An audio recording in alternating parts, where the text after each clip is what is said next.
সকালের জলখাবারে আজকে বানাবো হচ্ছে পোহা। এখন কেউ বাড়িতে নেই, সব কাজে বেরিয়ে গেছে জানেন। ভোরবেলা উঠে সব কাজে বেরিয়ে গেছে। ডাক্তার সাহেবও তো বেরিয়ে গেল, কিছু খায়নি সে, তার জন্য খাবার রেডি করে রাখলাম। কিন্তু পাউরুটি কি আর আগে সেঁকে রাখা যায় বলুন, নরম হয়ে যাবে। ভাবলাম চান করে আসুক, তারপরে করে দিচ্ছি। সে তাকে এমন ছুটালো, সে দৌড় একদম, বলে না আমি পরে বিস্কুট টিস্কুট কিছু খেয়ে নেব। আর ছেলেটা তো সকালবেলায় বেরিয়ে গেছে কাজে, তাই জলখাবার করে রাখি। এটা আমার আর আমার ছেলের জন্য জলখাবার করে রাখি, তারপরে এসে খাবে। এই যে চিড়ে নিয়ে নিয়েছি। ওই আর একটা যে সরু চিড়ে আছে না, তাইতে করলে আমারও ভালো লাগে না আর আমার ছেলেও খায় না। এটাই তার পছন্দ আর আমারও এটাতেই খেতে ভালো লাগে, এই চিড়েতেই। ওই জন্য আমি এই চিড়েটাই ব্যবহার করি, বুঝলেন তো। তাই এই যে জলখাবারটা করছি। আর এদিকে দেখুন ভাত বসিয়ে দিয়েছি। এই যে কাজের মেয়ে এখনো আসেনি, ওই জন্য এই হাঁড়িটা ভাত বসালাম। সকালবেলায় উঠে গোপালকে শয়ন থেকে তুলি তো, ওই জন্য আমার এক প্রস্থ মানে চান করা হয়েই যায় বলতে পারেন। ওই জন্যে এখন আর অসুবিধা হয় না। ওই জন্য একবারে ভাতটা বসিয়ে দিয়েছি, হতে থাকুক, আমার কাজ করতে করতে হয়ে যাবে।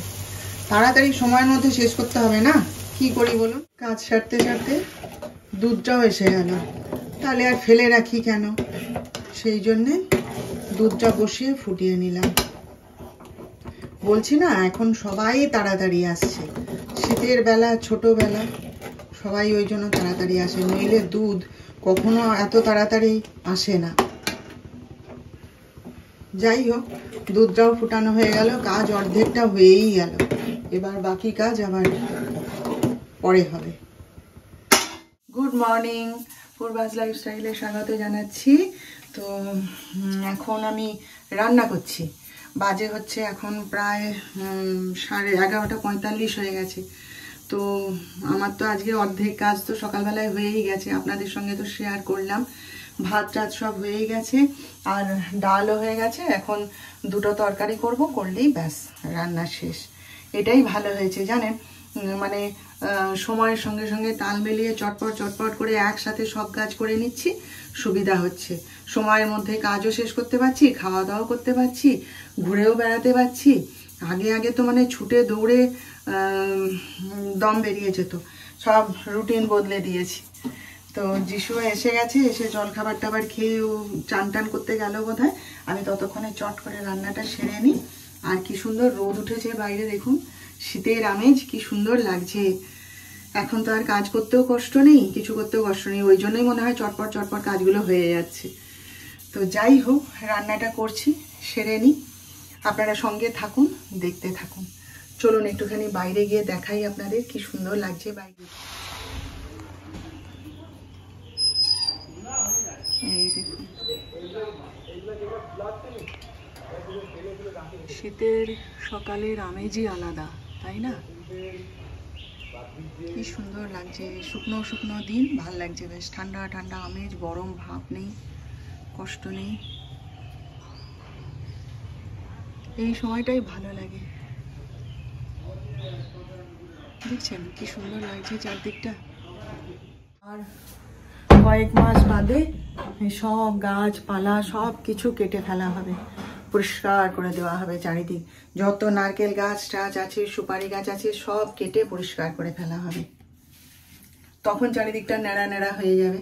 আর ডাক্তার সাহেবের এত গাছ, এই সব এরিকা পাম দিয়ে তো মানে জঙ্গল বানিয়ে রেখে দিয়েছে, কি করবে কে জানে এত গাছ। তখন আপনাদের জানাবো কেন।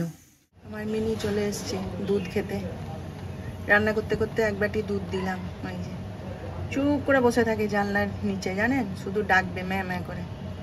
এই যে ওই এদিকে একবার তাকা, তাকাবে না। ওই যে এই যে পেঁপের তরকারি করলাম, একটু বড়ি দিলে ভালো হতো, ভুলে গেছি, থাকি। আর এই যে দুজনের জন্য ডিম ভাজা, আর এই যে ডাল করেছি, মুগ, সবুজ মুগ আর অড়হর ডাল দিয়ে। এই যে ব্যাস, এই হলো আজকের রান্না। বুঝলেন। সন্ধ্যা দেখিয়ে এই যে এলাম, একটুখানি লিকার চা খাবো আজকে। তা সে কখন বসিয়েছি, হয় আর না। আর যখন সন্ধ্যা দিচ্ছি ডাক্তার সাহেব নিজেই দুধটাকে একটু গরম করে কফি বানিয়ে খেয়ে নিয়েছে।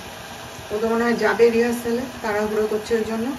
আর আমি একটু লিকার চা খাবো। আর এই যে কালকের মতো একটুখানি চাল ভাজা বাদাম ভাজা নিয়ে নিয়েছি, পেঁয়াজও একটু কুচিয়ে নেব ভাবছি। আর যিশুকে তাড়াতাড়ি মুড়ি এনে দিলাম দৌড়ে গিয়ে দোকান থেকে, সে এখন তার গিটার নিয়ে বসেছে। কিছুক্ষণ বাদে চলে আসবে আমার কাছে, জানেন তো। মা খেতে দিলে না? দেখুন, বললাম যে মুড়ি এনে দিয়েছি, তুই একটু বেড়ে নিয়ে খেয়ে নে না।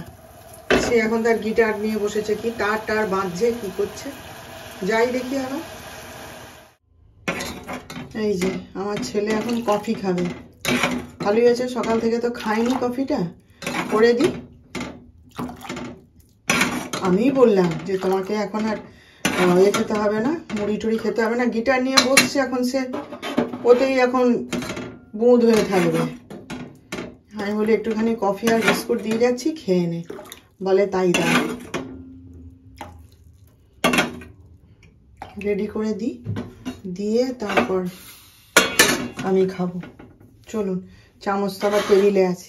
থেকে ফিরে আমাদের এই পাড়ার দোকান থেকে এক প্যাকেট মুড়ি নিয়ে এলাম। ঘরে মুড়ি নেই এক ছিটা। এবার ডাক্তার সাহেব কখন আনতে যাবে, কি করবে, কোনো ঠিক নেই। আর মুড়ি ছাড়া কি চলে বলুন? আমি নাই তো খাই না, কিন্তু অন্যরা তো খায়। সেই জন্যই এক প্যাকেট মুড়ি নিয়ে এসে রাখলাম। আর তারপরে আরও একটা কথা, ডাক্তার সাহেব যে মুড়ি নিয়ে আসে, সেই মুড়ি আমার ছেলে খায় না। ও এই প্যাকেট মুড়ি দোকানের এইটা ভালোবাসে, ভীষণ ভালোবাসে। যিশু ছোট্টোর থেকেই এই মুড়িটা খেতে ভালোবাসে, জানেন। এক বাটি এমনিই খেয়ে নেবে। ছোট্ট যখন ছিল, এক বাটি মুড়ি ওকে দিয়ে দিতাম, ও পা মেলে বসে বসে খেত, এমনিই খেত মুড়ি। ও এতটাই এই মুড়ি ভালোবাসে। তা মুড়ি আনা হলেও আমি ওর জন্য এই প্যাকেট মুড়ি এনে রেখে দিই, ও এটাই খায়। সেই সব কারণেই সেটা শেষ হয়ে গেছিলো, তো সেই সব কারণেই আমি এটা গিয়ে এখন নিয়ে এলাম এই এক প্যাকেট মুড়ি।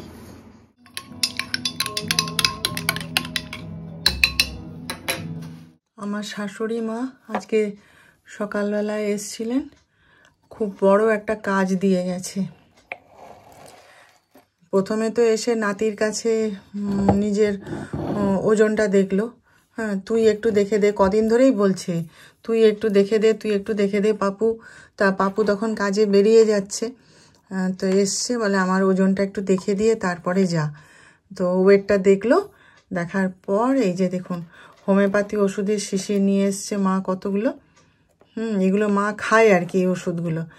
তা এসে বলছে যে এগুলো মানে বাংলা করে কোনটা কিসের ওষুধ, কি মানে কি ব্যাপারে খাওয়ার ওষুধ, সেইটা তাকে বাংলা করে লিখে দিতে হবে। সে বুঝতে পারছে না, সেইটা দেখে দেখে খাবে। তাই ছেলে তো লিখে দেবে না, দেখেই রেগে গেছে। তা কি আর করবো, এই যে দাঁড়িয়ে দাঁড়িয়ে এই যে দেখুন সব লিখে দিলাম, বাংলা করে মাকে লিখে দিলাম। মা হচ্ছে এইগুলো দেখে দেখে ওষুধ খাবে। সকালে নিয়ে এসে বসেছে, বলে আমাকে একটু লিখে দাও কোনটা কিসের ওষুধ, আমি তো বুঝতে পারছি না, আমি সেইটা দেখে দেখে খাবো। কোন হোমিওপ্যাথিক ডাক্তারের কাছ থেকে মা নিয়ে এসছে ওষুধগুলো। তাই এই যে দাঁড়িয়ে দাঁড়িয়ে এই যে সব এই আঠা দিয়ে সব লেবেলিং করে দিলাম। এই যে কত বড় কাজ বলুন তো একটা। এই যে আজকে রাতের খাবারে সয়াবিনের তরকারি করলাম ওদের দুজনের জন্য। ডাক্তার সাহেব বলছেন ভালো লাগবে কি খেতে, মানে সয়াবিনের তরকারি খুব একটা পছন্দ করে না তো, আর আমার যিশু খুব ভালোবাসে। আমি বলি হ্যাঁ ভালো লাগবে। আর আমার জন্যে এই যে একটুখানি পেঁপে কেটে রেখেছি, পেঁপের তরকারি করব। আমার খুব ভালো লাগে পেঁপের তরকারি, জানেন। রুটি দিয়ে তো খুবই ভালো লাগে, ভাত দিয়েও ভালো লাগে। তো যাই হোক, পেঁপের তরকারিটা বানাবো, ওদের জন্য এটা করে রাখলাম, এরপর রুটি করব। তাহলে চলুন, আজকে আপনাদের কাছ থেকে ছুটি নিলাম। এই রুটিগুলো হয়ে গেলেই ব্যাস আমরা খাওয়া দাওয়া সেরে নেব। আজকে একটুখানি দেরি হয়ে গেল, কেন কি আমার বান্ধবীর সঙ্গে ফোনে আড্ডা মারতে বসেছিলাম। ওই যে বললাম সারাদিন তো কথা বলার সময় পাই না, তারপরে যখন রাতের বেলায় একটু কথা বলতে বসি দেরি হয়ে যায়। যাই হোক, চলুন আজকের মতন তাহলে আপনাদের কাছ থেকে ছুটি নিলাম। আমাদের আবার দেখা হবে নতুন ব্লগে, নতুন কোনো বিষয় নিয়ে। আপনারা ততক্ষণ সবাই ভালো থাকবেন আর আজকের ভিডিওটা ভালো লাগলে একটা লাইক, শেয়ার ও সাবস্ক্রাইব করে প্লিজ আমাকে জানিয়ে দেবেন।